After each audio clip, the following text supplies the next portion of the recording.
Ótima tarde para você, no ar o Boletim Legislativo desta terça-feira, dia 19 de novembro de 2024. A partir de agora, seguimos juntos com informação e prestação de serviço. Seja bem-vindo. A gente vai falar sobre a vacina contra a poliomielite, que passou a ser aplicada de forma injetável. A gente vai entender o porquê dessa mudança nessa edição. Para começar, vamos de informação sobre a intenção de consumo das famílias, que registrou queda. A sondagem é feita pela Confederação Nacional do Comércio, que registrou uma retração de 0,6% em outubro. É baixa, mas representa a quarta queda consecutiva. Mesmo assim, a expectativa do comércio é positiva em relação às vendas de fim de ano. Fim de ano é época de ir às compras. Ruas lotadas de enfeites e lojas com produtos em oferta. O Henrico é daqueles que gosta de presentear a família e os amigos no Natal. O Natal, para mim, ele é um momento bem importante para a gente celebrar o ano que passou. Então, eu acho que é importante, sim, a gente estar ali celebrando com a família, com os amigos, com as pessoas mais próximas e fazendo um mimo, um agrado. Dezembro é um mês bastante aguardado pelos comerciantes. O aumento das compras é praticamente certo. Em 2024, o Brasil vive um cenário diferente dos últimos anos. Segundo a Confederação Nacional do Comércio, a intenção de consumo das famílias diminuiu nos últimos 4 meses. A última demonstração foi de outubro, com uma retração de 0,6%. Para os economistas, isso reflete em uma insegurança dos consumidores brasileiros. E isso se justifica, né? Porque na realidade você sabe que o desemprego diminuiu, as pessoas estão trabalhando, mas ainda tem uma insegurança no trabalho. Então as pessoas que começam a trabalhar ficam um pouco receosas de estar consumindo, de estar se endividando e depois não poder pagar. Então isso faz com que tenha uma retração. Esse cenário pode ser encarado com outro olhar. Pode significar uma economia dos consumidores justamente na espera do último mês do ano. Então você tem aí agora em novembro, você tem o famoso Black Friday, você tem Natal, Ano Novo. Então as pessoas realmente assim no começo desse semestre ficam um pouco retraídos, seguram um pouco o consumo para poder aproveitar esses preços melhores na Black Friday e gastar realmente na questão do Natal com os presentes. Não esquecendo também do 13º. Então o 13º ele só começa a ter em novembro e depois a segunda parcela em dezembro. Então até outubro as pessoas ficam um pouquinho retraídas, não consomem menos. E agora, né, se tudo correr bem, eu acho que novembro e dezembro sim, aí o consumo aumenta. Mesmo com essa baixa e com um cenário chamado de desafiador pelos especialistas, o movimento no comércio próximo às datas festivas deve se manter como o maior do ano. Então eu considero que não vai ter nenhum prejuízo, esses dados não causam nenhum prejuízo para a economia, para o consumo não. Então acho que o comércio principalmente, né, que fica nessa expectativa, eu acho que ele pode ficar tranquilo que realmente em novembro e dezembro essa intenção vai ser bastante alta. E o economista aponta dicas importantes para quem compra e para quem vende, principalmente nessa época. Um presente a gente só dá se realmente você tiver o dinheiro. Ninguém compra presente a prazo, ninguém faz prestações para comprar presente. Então, presente não é o valor do presente, e sim o sentimento como ele é dado. Então, se você não tem dinheiro, dá uma coisa simples, não vai se endividar por causa disso. E, por lado do comércio, eu acho que é muito importante, porque às vezes tem empresários que querem ganhar tudo nessa época, e ele aumenta preço porque as pessoas vão consumir. Não façam isso, né? Eu acho que é o momento dessa final do ano de você tratar bem o consumidor para segurar ele para o ano inteiro. O Henrico segue orientações como essa. No início do segundo semestre já começa a ver os presentes da galera. Se achar boas condições, compra e deixa guardado até o Natal. Há um mês do feriado, tem gente que já está com presente garantido. Você encontra produtos de maior qualidade em outras datas, porque quando chega o Natal, geralmente eles sobem os preços, né? Então, assim, tem aquele momento do Black Friday em que eles abaixam um pouco, mas para depois subir tudo. Eu já comprei metade dos presentes, ainda vou dar uma olhada, uma pesquisada, aproveitar esse momento que ainda está um pouco mais em conta, porque mês que vem vai estar bem puxado. Pois é, apesar dessa queda na intenção de consumo, o comércio projeta um aumento nas vendas em relação ao ano passado. E as contratações de funcionários temporários refletem essa expectativa. Quem vai trazer mais informações sobre esse assunto para a gente é a repórter Ana Vitória Caxias. Olá, boa tarde a todos. Reta final, fim de ano chegando e as contratações estão a todo vapor. Para a gente entender melhor sobre essas efetivações ou como é que estão as expectativas, eu vou conversar com o Henrique, que é gerente de marketing. Henrique, conta pra gente qual que é o número de contratados e quais as chances dessa mão de obra ser efetivada. Boa tarde. Oi, boa tarde. A expectativa para esse final de ano são de aproximadamente 250 novas contratações temporárias, justamente para suprir a demanda do Natal e das festas de fim de ano. E a chance de contratação efetiva dessas pessoas está muito mais na dependência delas do que de qualquer outra coisa. Então, comprometimento, assiduidade, mostrar força de vontade, preparo e desenvolvimento é o que faz a diferença para essas pessoas serem efetivadas depois desse período. E você já deu algumas dicas, quais dicas são importantes para que esses temporários possam ser mesmo efetivados?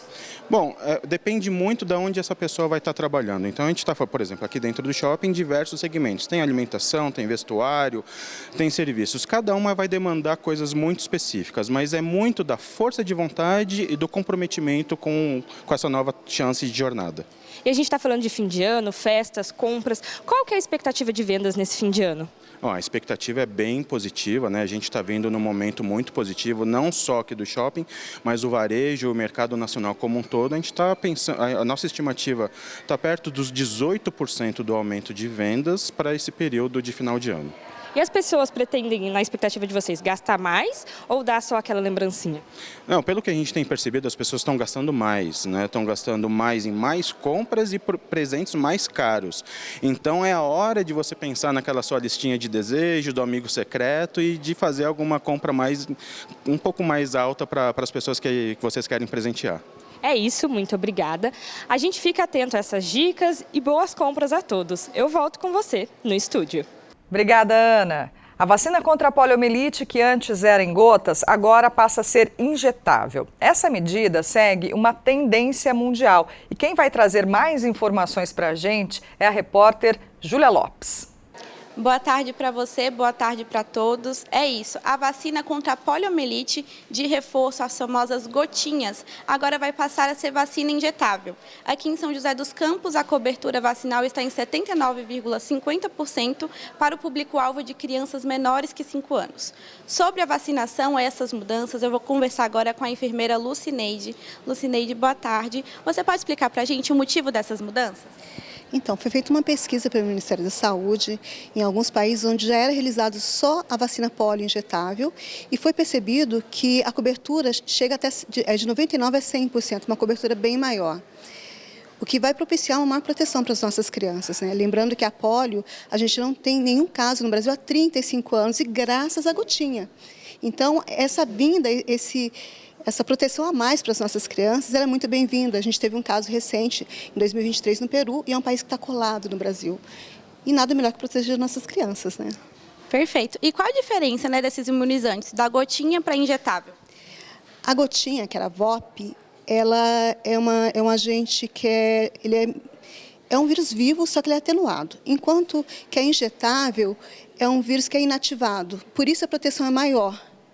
Né? E a proteção ela chega mais rápido também para a criança. A gente tinha duas doses que já eram feitas anteriormente, na perninha do bebê, que eram os 2 e os 4 meses, e agora está sendo feito aos 2, aos 4, aos 6 meses, e um reforço com 1 ano e 3 meses. E a vacina injetável, ela vai oferecer uma maior proteção? Como é que fica essa diferença? Sim, a proteção é maior, né? A proteção é de 99% a 100%. A anterior tinha uma proteção muito boa, mas essa ainda é melhor para a criança. E como ela é inativada, é mais difícil que a criança tenha qualquer efeito colateral, né? Nós temos raros casos onde nós tínhamos crianças que eram mais sensíveis, mas essa proteção maior impede que nossas crianças peguem essa doença, né?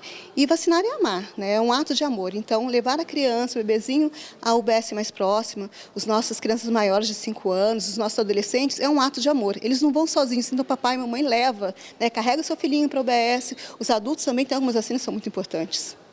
E como fica o esquema vacinal a partir de agora, então, com essa mudança? Então, a vacina vai ser feita da polio aos 2 meses, aos 4, aos 6 meses e um reforço com 1 ano e 3 meses. E o Zé Gotinho é um símbolo, né, da campanha de vacinação contra a poliomielite. E como ele fica agora? Ele vai permanecer nas campanhas? Ele permanece. Como todo super-herói, ele está lá bonitinho, funcionando, atuando durante todas as campanhas para mostrar para as crianças a importância da vacinação. E para a gente finalizar, né, qual a importância de levar as crianças para tomar essa vacina contra a polio? O que ela evita e quem deve receber, né, o público-alvo? A poliomielite é uma paralisia flácida, né? Ela levou muitos dos nossos pais e avós a terem paralisia durante a infância e passaram a vida inteira com essa paralisia, né? Com os membros atrofiados. Para que a gente impeça que essa doença volte para o nosso país, tem que levar as crianças para vacinarem, né? Existem países ainda onde não existe vacinação. E a doença, ela reina nesses países, né? Então, para que a gente evite que isso volte, nós temos aeroportos, existe um grande tráfego de pessoas vindos desses países para o Brasil, é importante a gente proteger nossas crianças. E a única forma de fazer isso é estar levando a criança para vacinar, não tem outra forma. Perfeito, obrigada, Lucineide. É isso, o importante é levar as crianças para se vacinarem e a vacina contra a polio, ela evita a paralisia infantil e evita também que a doença volte, que está erradicada aqui no Brasil há 34 anos. Volto com você no estúdio. A gente segue no tema saúde. As práticas integrativas podem ser aliadas na prevenção e tratamento de várias doenças. Vamos entender como funciona no quadro Pílulas de Saúde.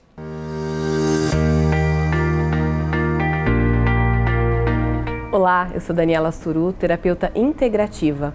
Você sabe o que é terapia integrativa? Terapia integrativa ou terapia complementar é toda aquela gama de processos e auxílios que nós temos junto com a medicina tradicional. A yoga, a aromaterapia, o reiki, a meditação, são todas formas de integrar a medicina e trazer uma melhor qualidade de vida a você. São práticas que você pode colocar no teu hábito, na tua rotina e melhorar de dentro para fora.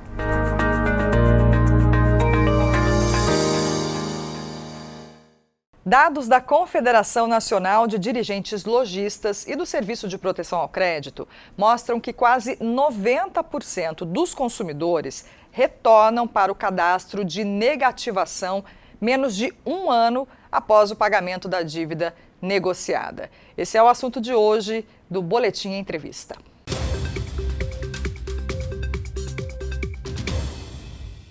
Olá pessoal, sejam todos bem-vindos ao Boletim Entrevista. Muitos brasileiros têm dificuldades para manter as contas em dia. De acordo com uma pesquisa divulgada pela Confederação Nacional dos Dirigentes Lojistas, junto com a SPC, apontou que 8 em cada 10 brasileiros são reincidentes em dívidas, isso após 1 ano elas quitarem as suas dívidas antigas. E quem vai trazer mais informações sobre este assunto é o professor Alberto Scherer, que é coordenador do curso de Ciências Contábeis da Univap. Professor, seja muito bem-vindo. Este é um cenário que realmente acontece no Brasil e é preocupante? Primeiramente, obrigado pelo convite, o espaço que vocês dão para a gente falar alguma coisa acerca de algo muito importante, que é a questão do endividamento, né? Então, nesse sentido, a gente tem que ficar realmente bastante atento àquilo que nós temos e àquilo que nós gastamos. Isso é importante. Perfeito. E justamente dentro disso entra nas características, né? O que provoca essa reincidência nas dívidas? Paulo Ricardo, você toca num assunto interessante quando você aborda dessa maneira, porque essa famosa reincidência de dívida, ela se faz presente, segundo inclusive aquilo que o mercado financeiro administra, 3 meses sem pagar a dívida já incorre em ser reincidente. E isso vai trazer como consequência o nome sujo, chamado assim. Então é preciso que nós administremos as nossas finanças de tal sorte que não tenhamos essa situação tão ruim na nossa vida, com certeza. Quais são os principais riscos que as pessoas correm na hora de organizar as finanças? Essa é outra pergunta bastante capciosa, porque os riscos são vários, né? Além daquilo que a gente comenta de que você pode ter seu nome sujo, e infelizmente acontecendo, né? Então você tem a situação de ter o nome sujo e como consequência, dificuldade a acesso, seu cartão de crédito poderá ser cancelado. Se você vai fazer alguma compra a prazo, aí vai ficar ruim para você também, quase que impossível, no que pese alguns bancos fornecerem empréstimo para quem está negativado, com um grande problema, os juros extorsivos e um valor pequeno a ser emprestado. Quer dizer, aquilo que você acha que vai ser a sua solução, vai ser financeiramente a sua perdição. Agora a gente entra na questão das dicas e cuidados, né? O que essas pessoas precisam fazer para tentar sair dessa situação e resolver ela. Ok. Uma das iniciais que nós temos é que faça o acordo com o credor. O credor sempre estará disposto, em tese falando, de fazer um acordo para que você consiga quitar a sua dívida, reparcelar e etc e tal. Uma vez tomada essa decisão, o seu nome já começa a melhorar no âmbito, na visão daqueles emprestadores de dinheiro, os bancos de uma maneira geral. Então é preciso que nós façamos alguma coisa no sentido de nós administrarmos essas dívidas de tal sorte que seja o início de um caminho para que nós resolvamos a nossa vida financeira. E depois de resolver a vida financeira, é importante ter também um comprometimento para evitar ser reincidente, né? Como está acontecendo. Esse é um assunto também que a gente tem que comentar, né? Porque evitar a reincidência é fundamental. Isso por quê? A comunicação hoje, a internet hoje, ela é de maneira assim ampliada. Todo mundo sabe de muita coisa, da gente inclusive. Então, nesse sentido, vale dizer que se nós temos o cuidado em sanar e sanear essa dívida, aqueles que são os credores, seguramente, eles vão poder também divulgar aquilo que você está resolvendo e isso vem a seu favor das negociações, com certeza. Para a gente poder finalizar, 13º está chegando, é importante pegar esse dinheiro, quem está devendo, pagar as dívidas e evitar fazer dívidas novas? Exatamente, o 13º é uma grande provocação, mas não fique provocado pelo 13º. Provocação no seguinte sentido, você tem dívida para pagar? Se tiver, lamentavelmente tiver, você vai olhar aquelas dívidas que têm uma maior incidência, uma taxa de juros mais elevada e vai, com certeza, resolver aquela situação. Não pense imediatamente em gastar aquilo que você ganhou do 13º salário como se fosse algo que seria só momentâneo. Acontecerá outras vezes em outros anos, mas naquele momento em que acontece, você tem que administrar a sua dívida. Você pode gastar alguma coisa a mais? Pode, mas dentro de um princípio seguinte: quais são as minhas dívidas costumeiras mensais? Tais, tais e tais. Some esses tais, tais e tais. Vê o que sobra. O que sobra, você usa para a sua diversão, com a sua família, enfim, com quem você achar por bem, de tal sorte que você fique bem, alegre, satisfeito, quitou alguma dívida e ainda por cima se divertiu. Perfeito. Muito obrigado, professor, pela entrevista. Então é isso, pessoal. O Boletim Entrevista de hoje fica por aqui. Até a próxima. Tchau, tchau.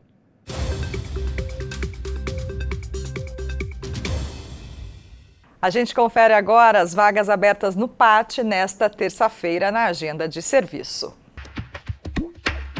O PAT, Posto de Atendimento ao Trabalhador de São José dos Campos, tem oportunidades de emprego para ajudante auxiliar de lanchonete, ajudante de açougueiro, ajudante de carga e descarga de mercadoria, ajudante de obras, ajudante de serralheiro, atendente barista, atendente de clínica médica, atendente de farmácia balconista, atendente de lanchonete, atendente de lojas e mercados, atendente de padaria, auxiliar de cozinha, auxiliar de escrituração fiscal, auxiliar de jardinagem na conservação de vias permanentes, auxiliar de limpeza, auxiliar de linha de produção, auxiliar técnico eletrônico, bilheteiro, chapista de lanchonete, consultor de vendas, corretor de imóveis, cozinheiro de restaurante, cozinheiro geral, cuidador de idosos, dedetizador, desossador, eletricista de manutenção industrial,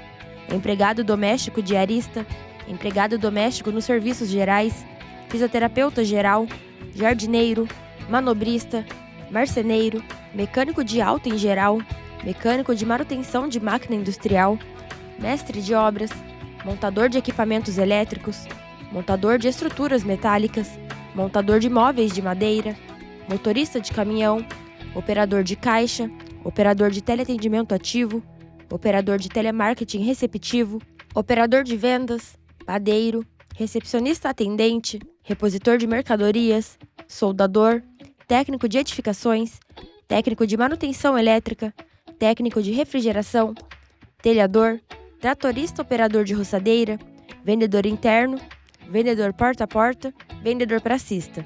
Ainda há vagas para pessoa com deficiência no cargo de operador de telemarketing. Para se candidatar é fácil, é só comparecer ao PAT levando RG, CPF, carteira de trabalho e o cartão cidadão. O PAT fica na Praça Afonso Pena, número 175, no centro. Hora de saber como fica a temperatura na tarde desta terça-feira e também amanhã. Previsão do tempo.